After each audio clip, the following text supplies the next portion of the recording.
Hello दोस्तों, मैं हूं आपके साथ तुषार और आप सभी का स्वागत है मेरे नए यूट्यूब चैनल एजुकेशनल क्लासेस के अंदर। ठीक है, तो आज हम करने वाले हैं lesson number first political science का। ये पार्ट 2 है। पार्ट 1 जिस भी किसी ने नहीं देखा है तो वो जाकर देख सकता है, आपको वो लेसन और भी अच्छे से समझ में आएगा। ठीक है, तो चलते हैं हमारे आज के पहले क्वेश्चन की तरफ। पहला क्वेश्चन है, दो ध्रुवीय विषयों का आरंभ। नाम से ही पता चलता है, दो ध्रुवीय विषयों का आरंभ मतलब दो किसी को दो भागों में बांट देना। ठीक है ना, दो भागों में बांट देना। अब देखिए, दोनों महाशक्तियों ने विश्व के विभिन्न हिस्सों पर अपना प्रभाव बढ़ाना शुरू कर दिया। सिंपल सी बात है, बंटवारा होने लग गया तो वो सोचने लगे कि हमारा क्षेत्र ज़्यादा हो, इसलिए हम हमारे छोटे से छोटे जो देश हमारे निकट हैं हम उनको अपने साथ सम्मिलित कर लें ताकि हमारी शक्ति भी बढ़े और क्षेत्र भी बढ़े। ठीक है, यहीं से जो विश्व दो गुटों में बंटना शुरू हो गया। ठीक है, दो गुटों में बंटना शुरू हो गया, हमारा विश्व दो गुटों में बंटना शुरू हो गया, पश्चिमी खेमा और पूर्वी खेमा। ठीक है, बंटवारा यूरोप महाद्वीप से शुरू हुआ। तो भी जो बंटवारा था सबसे पहले यूरोप महाद्वीप से शुरू हुआ था, जिसे बर्लिन की दीवार के नाम से जाना जाने लगा। ठीक है, बहुत ही इंपॉर्टेंट क्वेश्चन है। सबसे पहले बंटवारा यूरोप महाद्वीप से हुआ। 1961 में बर्लिन की दीवार खड़ी की गई। एक एक नंबर में ये दोनों क्वेश्चन पूछे जाते हैं। ठीक है, अब चलते हैं हमारे नेक्स्ट पॉइंट की ओर। यहीं से विश्व दो गुटों में बट गया या खेमों में बट गया, जैसा कि मैंने आपको बताया, यूएसए और यूएसएसआर। तो यूएसए के अंदर फ्रांस जैसे देश थे, जैसे, और यूएसए के अंदर यूएसएसआर के अंदर थे जर्मनी, इटली, जापान जैसे देश। और यूएसए के अंदर फ्रांस, ब्रिटेन जैसे देश थे। ये बहुत ताकतवर देश थे। खुद यूएसए भी बहुत ही ज़्यादा ताकतवर देश था। ठीक है ना, तो विश्व आधा आधा बट गया। जो क्यूबा था वो आधा यूएसएसआर की तरफ चला गया और जो यूएसए की तरफ था वो आधा यूएसए की तरफ रह गया, क्यूबा। ठीक है ना, तो क्यूबा मिसाइल संकट का भी टॉपिक हमने पार्ट 1 में किया था। बहुत इंपॉर्टेंट टॉपिक है, उसे भी जाकर एक बार देख लेना अगर किसी को याद ना हो तो। प्लीज़ पार्ट 1 ज़रूर देखें ताकि आपको अच्छे से समझ में आए। ठीक है ना, चलिए अब चलते हैं हमारे नेक्स्ट क्वेश्चन की ओर। तो हमारा नेक्स्ट क्वेश्चन है, नाटो के बारे में बताओ भी। आखिर नाटो था क्या, चीज़ क्या है भी, नाटो आखिर है क्या। ठीक है ना, तो नाटो एक संगठन था, संधि संगठन था। ठीक है ना, नाटो का पूरा नाम था उत्तरी अटलांटिक संधि संगठन, नॉर्थ अटलांटिक ट्रेटी ऑर्गेनाइजेशन। ठीक है ना, और इसकी स्थापना हुई थी 4 अप्रैल 1949 को। कितने कब हुई थी? 4 अप्रैल 1949 को। ठीक है, नाटो का पूरा नाम उत्तरी अटलांटिक संधि संगठन। बहुत ही इम्पोर्टेंट है, इसलिए बार बार रिपीट कर रहा हूँ। एक नंबर में भी आ सकता है कि नाटो का पूरा नाम क्या है, और स्थापना का भी आ सकता है। कुल मिला के 3 नंबर में भी आ सकता है। HBSC CBSE किसी भी बोर्ड में बहुत ही इम्पोर्टेंट है। इसका उद्देश्य था जो सोवियत संघ के देश थे उनकी साम्यवादी नीतियों से अपने देशों का बचाव करना, उनकी पूंजीवादी नीतियों से उनका अपने देशों का बचाव करना। ठीक है, उस समय नाटो में 4 अप्रैल 1949 को 12 सदस्य थे। नाटो के अंदर 12 सदस्य थे। ठीक है ना, तो अब अमेरिका ने जब संधि बना ली थी तो सोवियत संघ भी क्यों पीछे हटने वाला है ना। तो सोवियत संघ भी क्यों पीछे हटेगा भाई, तो उसने क्या किया कि 1955 के अंदर एक वार्सा संधि नामक एक संधि बनाई। ठीक है, इसका उद्देश्य क्या था भी, जो नाटो के अंदर देश शामिल थे, उस समय 12 देश शामिल थे, तो उन सभी का मुकाबला करना। ठीक है ना, वार्सा संधि में क्या था भी, जो नाटो में देश शामिल है उन सभी का मुकाबला करना। स्थापना कब हुई थी? 1955 को। ठीक है, तो देखिए आपस में इतनी होड़ लगी हुई थी, अगर एक ने संधि बनाई तो हम भी संधि बनाएंगे, एक ने परमाणु बमों का आविष्कार किया तो हम भी परमाणु बमों का आविष्कार करेंगे। तो मतलब ये देश एक दूसरे को दिखाना चाहते थे कि हम उससे शक्तिशाली हैं और हम उससे शक्तिशाली। हालांकि दोनों ही बहुत ही बड़ी महाशक्तियाँ थी। उस समय विश्व की सबसे बड़ी महाशक्तियाँ थी, और मैं तो कह रहा हूँ अभी भी विश्व की सबसे बड़ी महाशक्तियाँ हैं ये दोनों। ठीक है ना। बहुत इंपॉर्टेंट क्वेश्चन है। नाटो और वार्सा संधि दोनों एक साथ भी पूछ सकता है बंदा 5 नंबर में भी। नाटो और वार्सा संधि के बारे में बताइए, या इनमें डिफरेंस क्या क्या था। ठीक है, तो अब हम आते हैं अपने नेक्स्ट क्वेश्चन पर।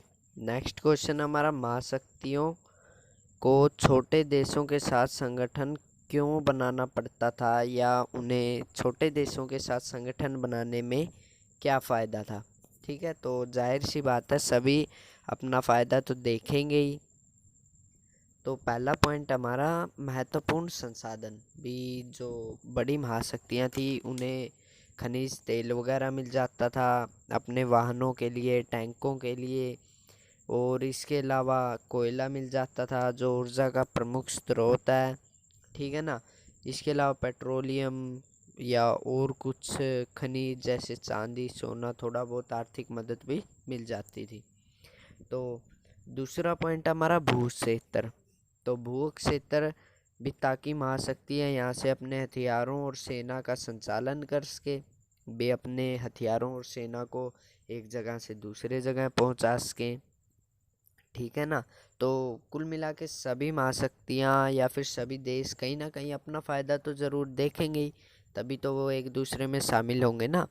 ठीक है, तो सेकंड पॉइंट क्या है हमारा, भी हथियारों का संचालन व सैनिकों का, सेना का संचालन वो कर सके इसलिए। और तीसरा, सैनिक ठिकाने भी। कहीं पर भी, जैसे क्यूबा के अंदर अमेरिका ने अपने सैनिक ठिकाने बना रखे थे, आधे क्यूबा के अंदर उसका यूएसएसआर का भी राज था, तो उसने भी वहाँ पर मिसाइलें तैनात की थी। ये एग्जाम्पल है एक तौर पे। ठीक है, तो एक दूसरे की जासूसी भी कर सकते थे ये सभी देश। ठीक है ना। तो उसके बारे में भी खबर रख सकते थे कि वो देश अभी क्या कर रहा है, क्या नहीं कर रहा है। ठीक है, और चौथा पॉइंट हमारा, आर्थिक मदद भी। जैसे जो छोटे छोटे देश उनमें शामिल हुए हैं, वो थोड़ी बहुत आर्थिक मदद भी करें, सेना को चलाने में थोड़ा बहुत खर्च भी दें, तो वो उनके लिए मददगार साबित होंगे ना, इसीलिए। ठीक है, तो चारों पॉइंट अच्छे से याद कर लीजिए। मोस्ट इम्पोर्टेंट क्वेश्चन है, बिल्कुल मोस्ट इम्पोर्टेंट। ऐसे टाइप में भी आता है, 5 नंबर में भी आता है। ठीक है, पहला पॉइंट था महत्वपूर्ण संसाधन भी। जो तेल थे या खनिज, अदर सोना चांदी वगैरह थे, उन चीज़ों की सहायता करता था। भू क्षेत्र भी, सैनिक ठिकानों या हथियारों का संचालन करने में आसानी होती थी। सैनिक ठिकाने भी, सैनिक ठिकाने बनाने में आसानी होती थी। एक दूसरे की जासूसी भी की जा सकती थी। आर्थिक मदद, आर्थिक मदद किस तरह से भी, सैन्य का खर्च, सेना का खर्च उठा सकें वो। ठीक है, और इसके अलावा उन्हें खाना पानी वगैरह भी दे सकें, तो ये सब आर्थिक मदद हो गई। जब तक आप इस लेसन का पार्ट 1 नहीं देखोगे तो आपको ये लेसन अच्छे से समझ में नहीं आएगा। तो प्लीज़ पहले पार्ट 1 देखिए, फिर पार्ट 2 देखिए। मैं लिंक डिस्क्रिप्शन में दे दूँगा आपको पार्ट 1 का, तो जाकर वहाँ से देख लेना। ठीक है, तो नेक्स्ट क्वेश्चन हमारा, सीटो और सेंटो के बारे में बताओ भी। आखिर सीटो और सेंटो था क्या। ठीक है, तो ये भी दोनों एक तरह की संधि थी। सीटो अमेरिका ने बनाई थी, और जो हमारी सेंटो थी वो सोवियत संघ ने बनाई थी। तो इनकी आपस में दोनों की होड़ लगी हुई थी कि अगर वो संधि बनाएगा हम बनाएंगे, हम परमाणु बम बनाएंगे तो वो भी बनाएंगे। ठीक है, तो सीटो का पूरा नाम था South East Asia territory organisation. English medium वाले बच्चों के लिए ये, और हिंदी मीडियम वाले बच्चे याद कर सकते हैं, दक्षिण पूर्वी एशियाई संधि संगठन। ठीक है ना, दक्षिण पूर्वी एशियाई संधि संगठन। स्थापना इसकी 1954 में हुई थी। बहुत ही इंपॉर्टेंट क्वेश्चन है, सीटो और सेंटो के बारे में बताओ, 5 नंबर में पूछ सकता है। इसके अंदर हम आपको सभी को एनसीईआरटी में से जितने इम्पोर्टेंट क्वेश्चन निकलते हैं वो सभी याद करवाते हैं या आपको पढ़ाते हैं। ठीक है ना, तो तो ध्यान से कीजिए। इनके उद्देश्य क्या थे? साम्यवादियों जो सोवियत संघ की विस्तारवादी नीति से दक्षिण पूर्वी एशियाई देशों की रक्षा करना। अभी मतलब जो सोवियत संघ थे उनकी नीतियों से, उनके विचारों से, योजनाओं से हमारे देशों की रक्षा करना। तो अब आते हैं कि सेंटो आखिर क्या था। ठीक है, सेंटो की फुल फॉर्म है केंद्रीय संधि संगठन, सेंट्रल टेरिटरी ऑर्गेनाइजेशन। ठीक है, इसकी स्थापना 1955 के अंदर हुई थी। इसका पूरा नाम क्या था? केंद्रीय संधि संगठन। बहुत ही इंपॉर्टेंट क्वेश्चन है, जितने भी क्वेश्चन मैं आपको करवा रहा हूँ लगभग इंपॉर्टेंट क्वेश्चन है। ठीक है ना, इनमें से कोई भी क्वेश्चन पेपर में आपसे एग्जामिनर पूछ सकता है। स्थापना 1955 में हुई थी। इनका उद्देश्य था सोवियत संघ को मध्य पूर्व से दूर रखना, अभी अपने इलाकों से दूर रखना। अब उन्होंने सीटों बनाई तो हम सेंटो तो बनाएंगे ही। ठीक है, तो साम्यवाद के प्रभाव को रोकना। अभी जो अमेरिका के नीतियां थी या उनके पड़ने वाले जो हमारे देश पर प्रभाव थे या उनके देश पर पड़ने वाले प्रभाव थे, उनको रोकना। ठीक है ना, बड़ा ही इजी क्वेश्चन है, थोड़ा सा ध्यान से पढ़ने की ज़रूरत है।